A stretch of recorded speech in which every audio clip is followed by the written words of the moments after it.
eat to live. So I belong to the latter, and I'm very middle class when it comes to eating. So I really believe that that's how you should be. So you break your fast with an interesting breakfast, have the heaviest meal in the daytime, and you eat anything that you want to before 7:30. You'll be very healthy. And don't eat, you know, there's some people who eat very healthy, they'll have a salad and then suddenly at 11 o'clock they'll feel hungry and they'll eat cornflakes with sugar. So I'm like, what kind of a diet is this?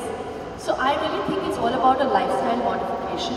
So when I say, even if you do not exercise, but you keep yourself active, there has to be something that is increasing your metabolism.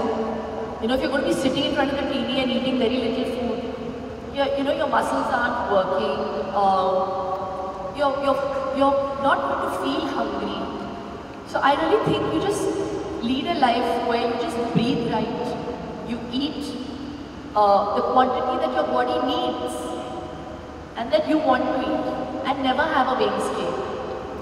Really, I am against this whole thing of going on the weighing scale and looking at your weight. I think most people lose interest in weight loss because they realize that after 3 days, after they walk like 1 kilometer every day for 3 days, they look at the weighing scale and they're like, oh, I've not lost weight, so forget, this is not working for me. So I just think just chuck your weighing scales out. Don't be obsessed with weight, because that's going to increase your stress levels, that's going to increase cortisol, and that's going to slow down your metabolism. It's very like technical and scientific, and it's logical. So just be happy and be grateful. That is the most important thing. So if you're just grateful for the food that's in your plate, and if you chew it right, coming back to No TV Day, there are lots of people who are watching the television while eating, and I'm very against that. And they do that with their kids.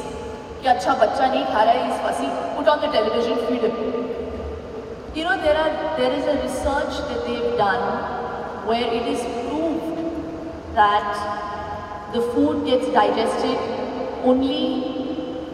I think only 70% of your food gets digested when you're watching a television, or you're not concentrating on what you're eating. If you're doing some other activity, there are most people on their mobiles while they're eating. So I just feel the art of feeling good about what is going into your body comes from the attitude of gratitude, one, and concentrating on what you are eating. Chota portion ho, bada portion ho, immaterial. What you are eating has to be eaten with concentration, eaten with gratitude, and you lead a very healthy life. So that's just the bedrock of good health, I believe. I think that's a perfect closure of just being grateful for what we have. Okay. Doc, please. Basically, what's your, other than yoga, is there something, because yoga cannot be a panacea. You know, when I was, obviously when there is a lot more of weight, when you've got to lose that, you have that benchmark. Like when I had to lose 32 kilos with my child, I did yoga, I did core strengthening exercises, and I coupled it with a bit of cardio. But I did that only 4 times a week. But my diet was very clear. So I had brown rice, I had lots of eggs. It was obviously protein and carbs and more fiber rich. But now, I don't need to do that much. So for me, it's just yoga. And when you have a 3.5-year-old, your cardio is there only. So just running after my child just keeps me fit, really. And when it's a boy, it's even harder because it's hard work. So yeah, so it's a good mix of a good lifestyle modification, because I don't drink, I don't smoke, I understand what I'm eating. So you will not believe it, I haven't worked out in the last 4 weeks. I've just started doing my yoga again in the last 4 days. Because I've just not had the time. We're in the midst of so much work. There was Diwali, there was this book release, and you know, you're dealing with business and appearances. So I may stand here and sound like, oh, my life is very like calm and it's all like in order. and I'm also a full-time mother. So and a homemaker. So that's a full-time job already. So I just think that at the end of it all, you have to prioritize.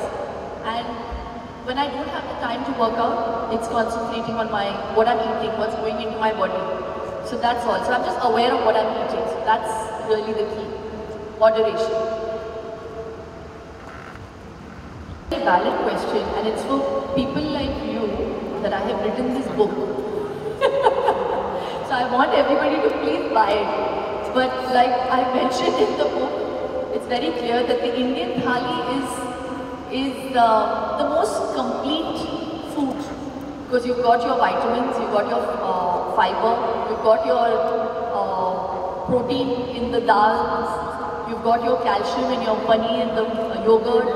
So it's a really well-rounded, and your fiber in your brown rice or whatever you want to choose to eat, bajra, wheat, roti. So it's the most complete meal in terms of, what do you call it, a balanced meal plan. So whatever you're eating at home is the most complete meal if you are eating it right. So for finer details, you must buy the book. It's a bit of, see, I know Indian food doesn't require that much oil. It's a very weird notion that people have that we cook with a lot of oil, but if you see our home food, our dal, it's just cooked with water and then you temper it with a tablespoon of ghee. We used to, now they use oil. I don't know why. So, yeah, and then even the veggies, they can just be steamed. And then again, tempering is required. You can just put your onion, tomatoes, use a bit of oil and just steam it with a bit of water. And I don't like vegetables to be overcooked.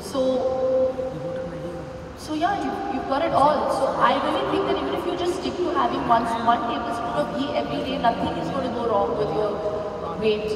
Ayurveda puts you on a diet of 12 spoons of ghee a day, and they will promise you that you're going to lose weight. So they say the easiest way to lose weight is a culmination of fat and protein. Most people get it wrong. They eliminate the fat and carbs. And they'll say, oh, only protein shakes. I've never had a protein shake in my life. And please quote me on that. I've never had a protein shake in my life. So even in my fittest, even in my, I mean, right now I'm not showing my muscles. This is without protein. So, yeah, I don't understand this concept of complicating our lives. Are you becoming a bodybuilder? Then yes, you need some protein that is more than required for your body. The amount of protein is equivalent to your weight in kilos. 1 gram per kilo, or maybe even little lesser. We just put like a ballpark figure of 1 gram per kilo. So you get that? Diverse cultures, for diverse culture celebrities are Indian diets. What was their feedback for that? They just ate it because I was their glorified cook in the house, and they didn't have a choice, so they had to eat food. But the chicken curry became very famous. But while you reminded me of the Big Brother house, I have to share this incident with you. We had a housemate, Dirk Benedict. And every day, he was a very famous actor, he was in the 80s as the Face, he was called the Face. Every day, out of whatever ration came out, the only one thing that came for him specifically was red legumes, rajma and brown rice. So he got that as his ration. And we thought that, Big Brother's being very partial towards him, and why is that? And then one day I asked him, every day he only made that for himself. He didn't eat anything that I could. And he ate that for lunch, he ate that for dinner with sea salt and pepper, and he did put some spices into it, which I had ordered for Big Brother. And after 1 week I was like, don't you get bored of eating this? And I'm Indian and he's eating brown rice and rajma.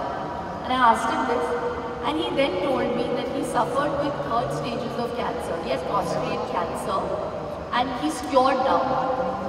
and he only got cured with brown rice and legumes, devoid of any sugar in his diet. And that is how powerful Indian foods are. It can actually work as medicine. That's how I started this entire conversation. So we don't value it. You can actually cure yourself of any ailment. Your body is meant to cure itself.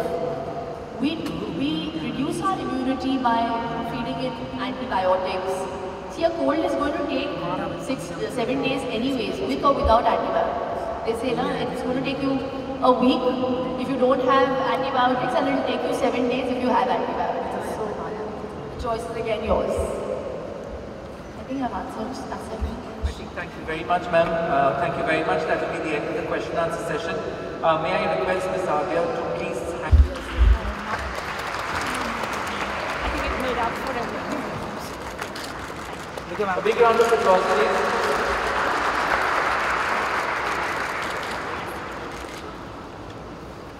May I also request Ms. Adya to hand over a token of our appreciation to Dr. Mudit Khanna.